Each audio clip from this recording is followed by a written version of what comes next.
Fran again in the lab. Fran lab. Haven't done that one in a long time. How are you? I'm pretty refreshed from my summer sabbatical, so thought I'd get right back into it with something very special from my collection. This little device is really, I guess you would call it a modern, although I'm using the word modern very loosely. It's a mid-20th century reproduction of a mid-19th century bench instrument. Actually, the very first kind of electronic test equipment were galvanometers, and this is a mirror galvanometer. It's made by the Rubicon Company in Philadelphia in 1955, super vintage, and it's based on a design that goes back to the mid-1800s, 19th century, from William Thomson, who later became Lord Kelvin, or Baron Kelvin, if you like. The galvanometer was first made, Thomson made his design specifically to be able to test the minute current variations in telegraph wires, because in the mid-1800s they were trying to successfully string telegraph wires across the Atlantic Ocean, and they were not having much success. So they needed a way to be able to test the wires as they were laying them down, and in order to do that they had to detect very, very minute currents. And the mirror galvanometer was a way to take a very small currents going through a little coil suspended in a magnet and being able to translate that into something that you could see by using a light reflect off a mirror, so that you could just have very slight variations in the pitch of that mirror could be seen from the reflected dot that comes off the little mirror. And I'll show you what it looks like inside and how it works and the theory of operation and everything in a moment if you want. But galvanometers began much simpler than this kind of fancy design. I think the very first galvanometers were very simply compass needles, because it was discovered through experimentation that a current going through a wire could deflect a compass needle off of the Earth's magnetic field. And so the intrinsic relationship between current and magnetism was discovered just using compass needles. And so the first galvanometers were really just compasses that were sat on a wire or near a coil, and then when a current was passed through that wire or coil, the deflection of the needle could be interpreted as the amount of current creating a magnetic field relative to the magnetic field of the Earth. But there were one of the things about all these early galvanometers is they really weren't calibrated to any kind of scale or system or any kind of like quantifiable measurement. It was really just to see in an analog sort of way if current is in a wire and about how much relative to something else. And this galvanometer doesn't have like a metered scale. The scale just basically says 0 to 10.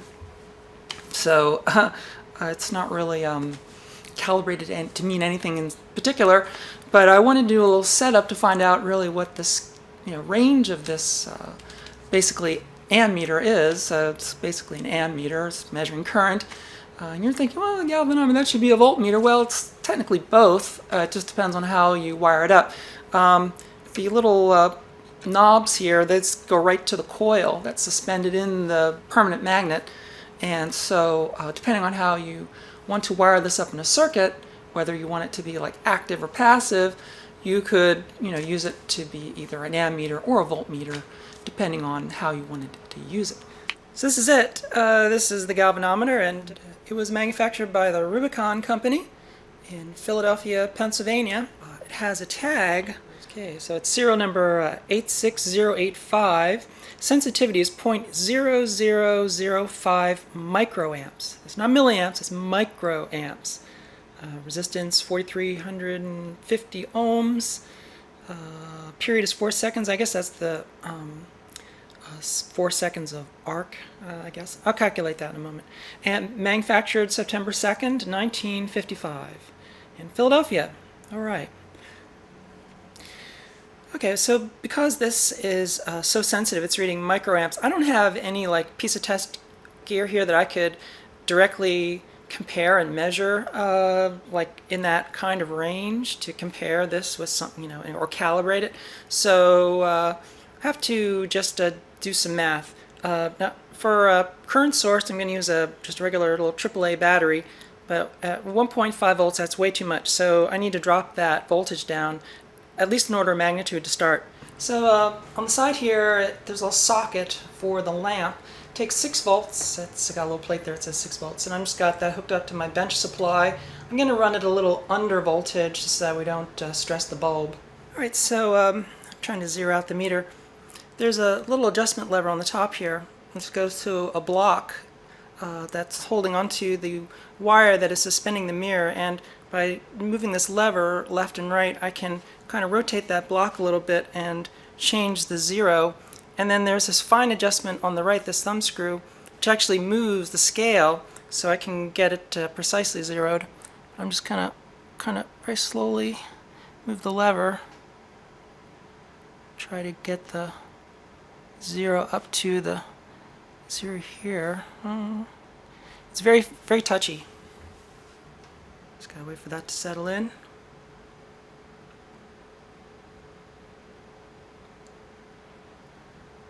Oh, it's very touchy. I just touched the lever a little bit. Let it settle down again.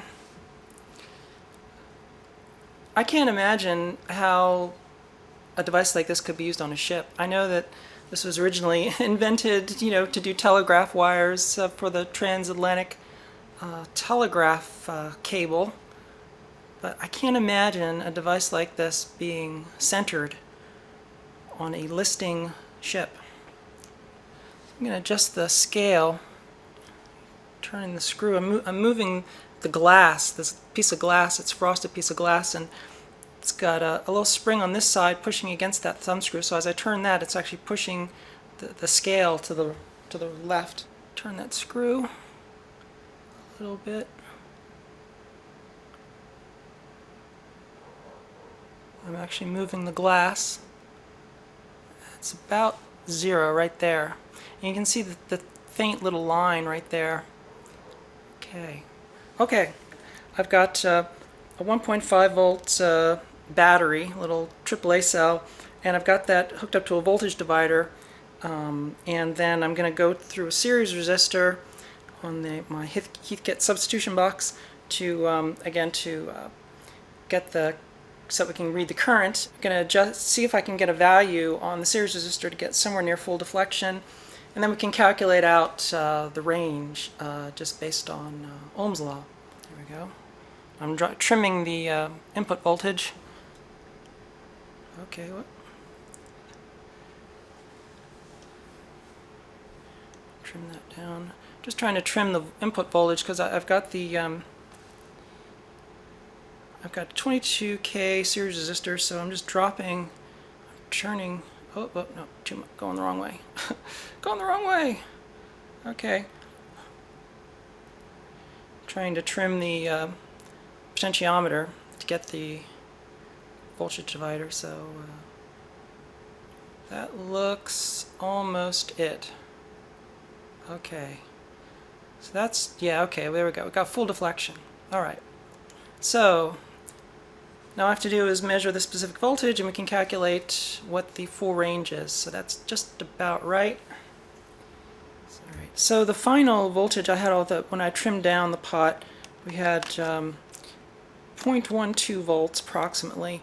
So divide that by the series resistor, 22,000 ohms, and we get about 5.5 microamps full deflections. So it's calibrated for 5 microamps full scale, and each division is going to be 0.5 microamps. So, all right. So that's the range of the scale. Very, very sensitive. So let's take a look inside. Take the top off. Here's that adjustment lever I was telling you about. This is the top. I've already taken the screws off. And that little thing goes to it's got a little claw on the bottom, and that goes to that block there. Alright, this is the inside. I said this is made in 1955. I did note that it's got PVC wire in it, and it actually has started to sweat. You can see a little bit of goopification happening down there. It's starting to liquefy. That wire there is a little wet. It's got some goo. So it's that 1950s PVC, and There's also the light socket.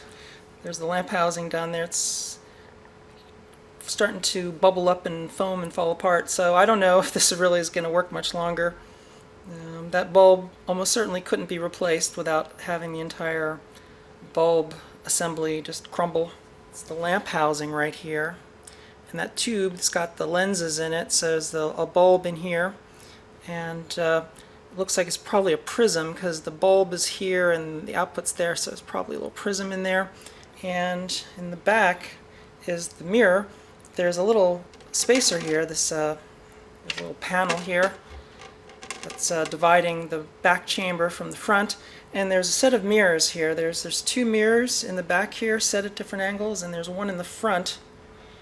Yeah, there's two front surface mirrors. They're also called first surface mirrors. Sometimes when you buy these, they're referred to technically as first surface mirrors, but they're front surface mirrors silvered on the top.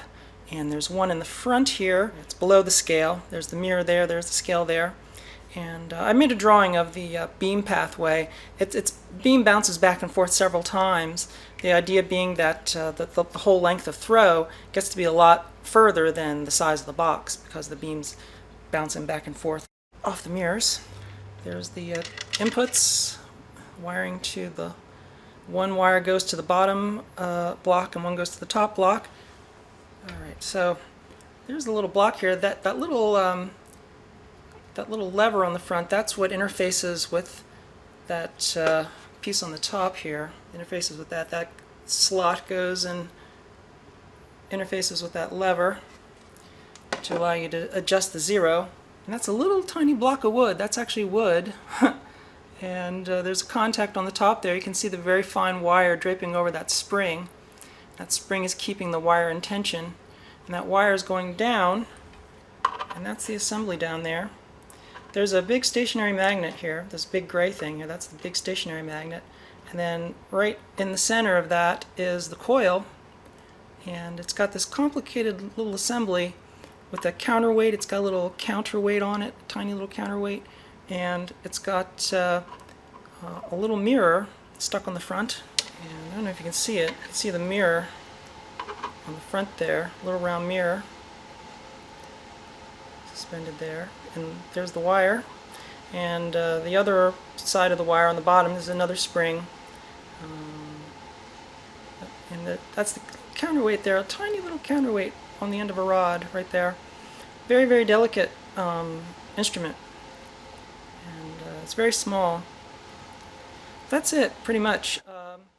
The beam goes through an aperture in that back plate right here and hits the mirror, and then that dot is projected onto the front mirror, and then that gets reflected to the back mirror, back upper mirror, and then back down to the front, and then down to the lower mirror, and then projects up onto the screen. Okay, here's the galvanometer, a drawing I made, and shows the pathway that the beam takes inside the screen here. And here's the lamp, and the lamp is angled up, shoots through this opening, this aperture in this back plate, hits the mirror here that is suspended on that fine wire, and it reflects off the mirror onto the lower mirror, reflects to the upper mirror, and then back down to the back mirror, and then projects up. And I mean, this is a sort of a rough approximation of the pathway that the beam takes.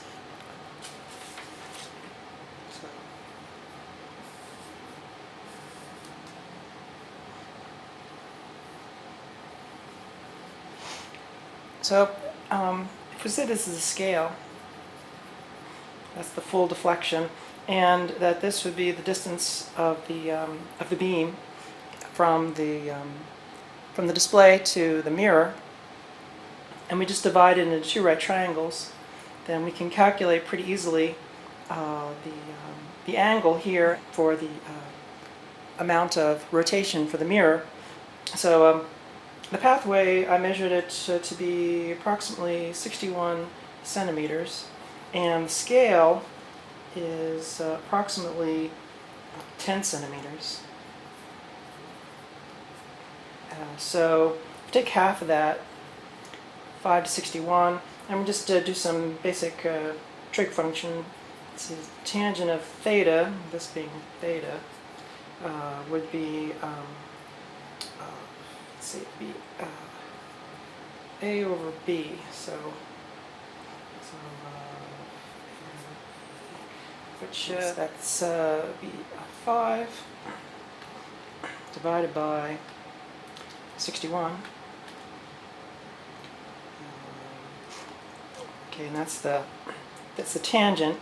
So you take the inverse,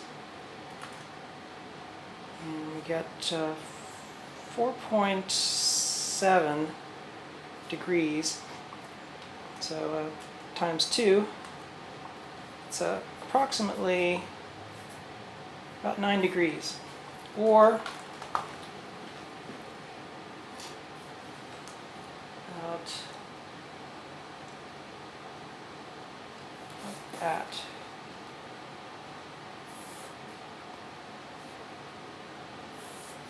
It's about that much. So that would be the full range of motion for the mirror for full deflection on the scale. About 9 degrees. Pretty minute. Pretty minute. That's it for this one. Thanks for watching. Thanks too to all of my patrons down there on that Patreon. Keeping the lights on, quite literally. It's really the reason why I'm able to do these videos. I wouldn't be able to spend my time doing these interesting videos on YouTube if it weren't for the support of all of my patrons on Patreon. So if you like this video or any kind of video that I make, if you want to help support the channel, just follow the link in the description. Become a patron. It's pretty easy to do. All right, thanks. I'm Fran. I'll be back here at the bench with another gadget to show you real soon. Bye! In the lab. That's where I work. In the lab. Go berserk. In my lab. That's where I work.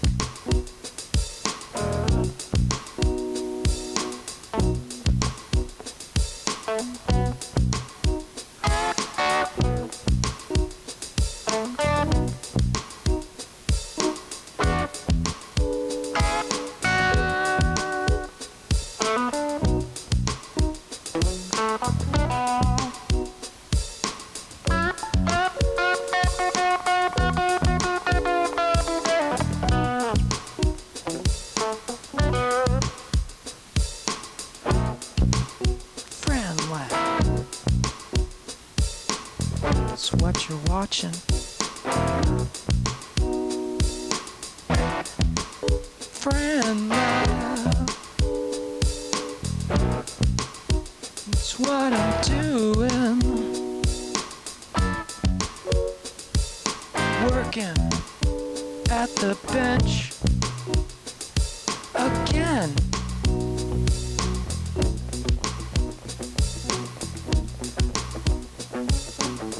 I'm Fran.